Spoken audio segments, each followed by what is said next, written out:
Guys, we're racing mini RCs today, and we're going to use something we've never tried out before, and it's one of the RCP Tracks for Mini-Z, which should work for a lot of different minis.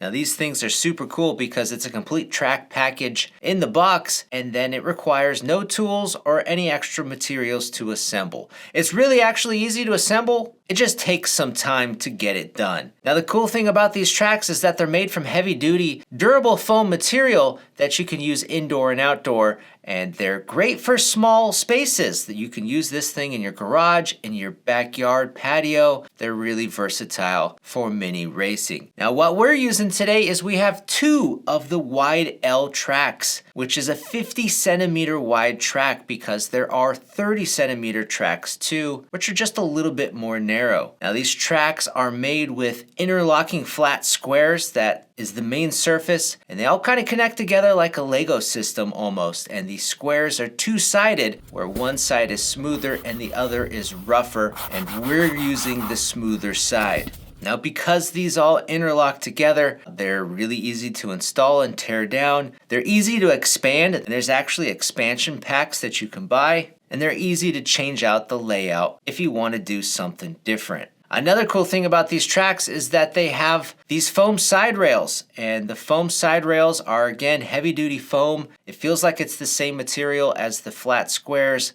and it's easy on the cars when you smash into these side rails, so the cars aren't going to break in pieces. There's a little bit of a cushion, and then these side rails also interlock together. In our package, it included the bigger sweeping turns that you use on the outside, and then the inner sharp turns for the 90-degree angles, and then the 180s. Something nice is that the turns are all really bright colors, and it helps your peripheral pick up on the track layout and where the turns are, because once you get ripping around this track, it is a bit of an experience in a tight space with cars that are going fast. It is really fast-paced racing. Now to hold it all together, the foam rails attach to the bottom panels with these plastic barrels that you put in from underneath, and then there's these threaded caps that go on the top, sandwiching the two foam pieces together, and then when it's all done, it's a really sturdy track setup. It looks professional, and overall, it's just super nice. These RCP tracks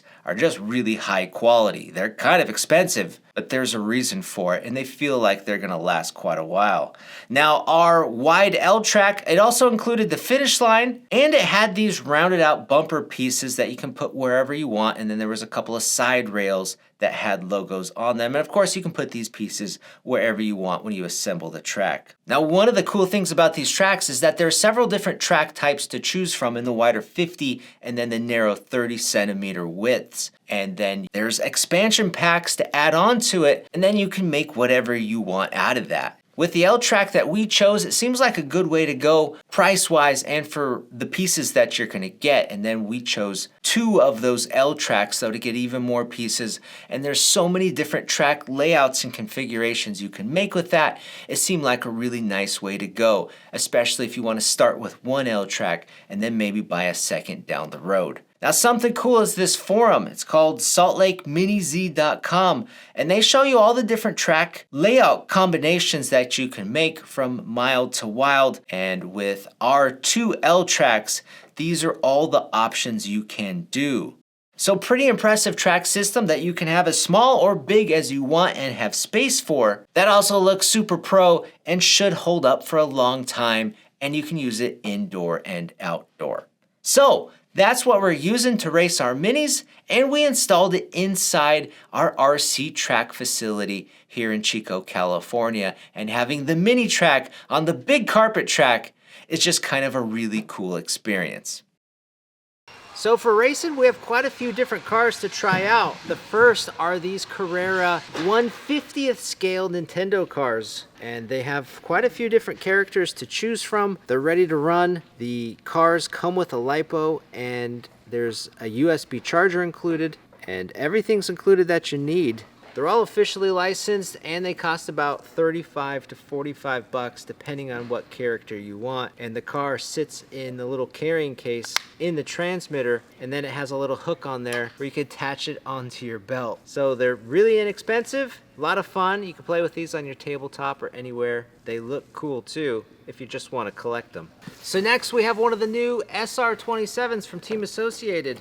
This thing is 1/27th scale, and it's meant to be like a Mini-Z. So it's Mini-Z sized, and it'll accept aftermarket Mini-Z parts, tires, and wheels.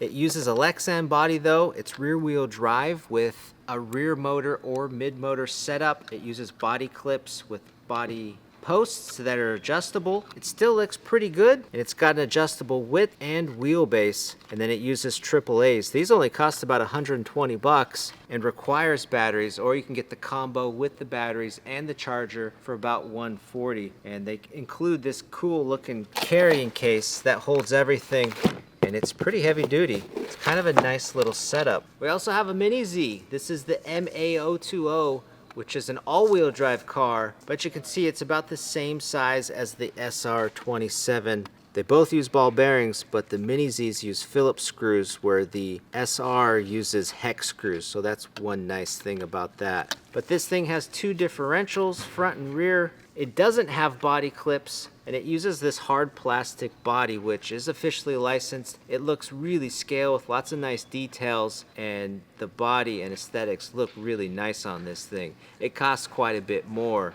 This is about $180, and it still requires AAA batteries. Now this actually came as a drift car, so it had hard plastic tires, so we had to spend a little bit more money getting rubber tires to hook up on our track.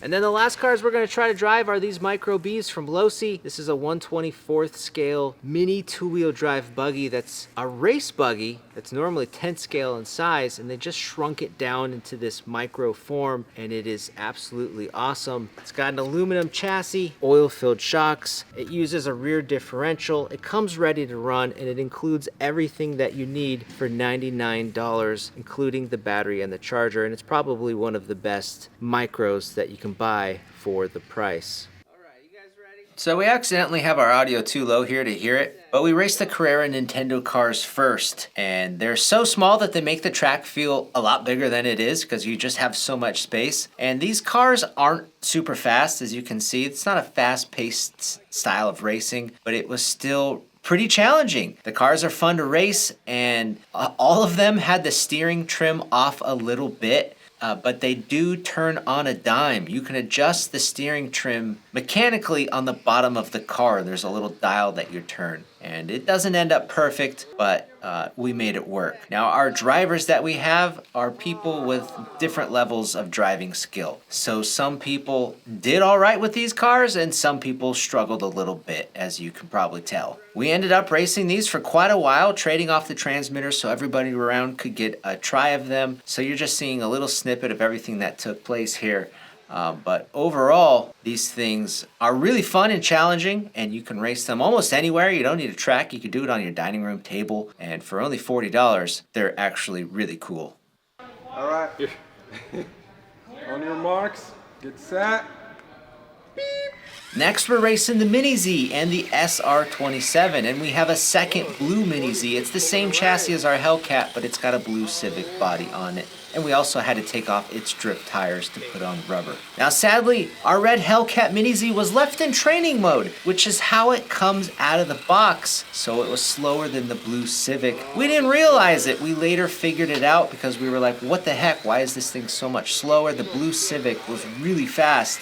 So that was kind of a bummer that we didn't immediately get that switched over. The Mini-Zs performed amazing though on this track. They have tons of steering, tons of cornering performance, they're super nimble, and you could almost keep the throttle pin going all the way around if you were good enough. The Mini-Zs were just incredible to drive on this track, and having very little Mini-Z experience personally, I can see how much fun to have a proper race circuit with these would be, and I could totally get into this.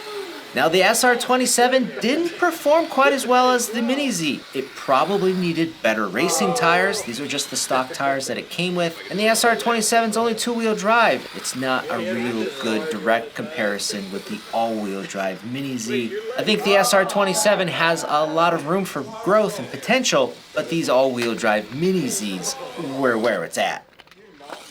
So we're gonna do Micro-Bs next, and we'll see how well they hook up on the track. Something interesting about this particular Micro-B is it's using the new lead finger body and wing, and then the new battery brace. And this updated battery brace shifts the battery more forward, and the battery is oriented sideways instead of like inline in the chassis. Oh, I'm gonna drive Matt's.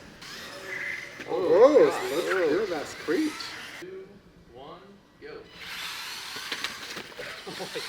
So last we throw down the Micro-B off-road buggies, and these things are a handful to drive on this track. They're the biggest car that we've raced so far, and they make the track feel a little bit more cramped. Racing the buggies can still be done, but it's very challenging. It's like having your video game on the hardest setting, and it's going to be best for those with higher levels of driving skill. One of the things that makes the buggies really challenging is that their tires are exposed and sticking out from underneath the body, so if you snag one of the side rails, it's really gonna mess you up big time. Now we messed around with this later, but we found out that turning the throttle power on the Micro-Bs to 50% with the switch on the back of the transmitter made them a lot easier to race by just slowing them down. They're still fun, but just backing that off slightly helps out the driver quite a bit. Now adding on the cardboard jumps to the track just added extra challenge and fun. It definitely makes it a bit harder, and it's cool to have that creative element to creating jumps of your choice, and I wish we had more time to build some other jumps. It would have been cool to make maybe some tabletops, maybe even make some berms in the side corners. I think that would be super rad, and with cardboard, it could totally be done. Overall, racing these Minis was great. The Carrera Micros and the Mini-Zs were probably the easiest going and the best racing experience for some good duels, and then the Micro-Bs offer the highest difficulty to race, or just put down clean lines lap after lap. The track worked flawlessly though. It's an excellent track, it's high grip, it's got cushiony side rails so you don't break anything. It's impressive to look at and super impressive to race on, so definitely recommended. Guys, go check out the RCP tracks and the micro cars we used in this video with our links down below. I'm Brett from AMain Hobbies, and thanks for watching.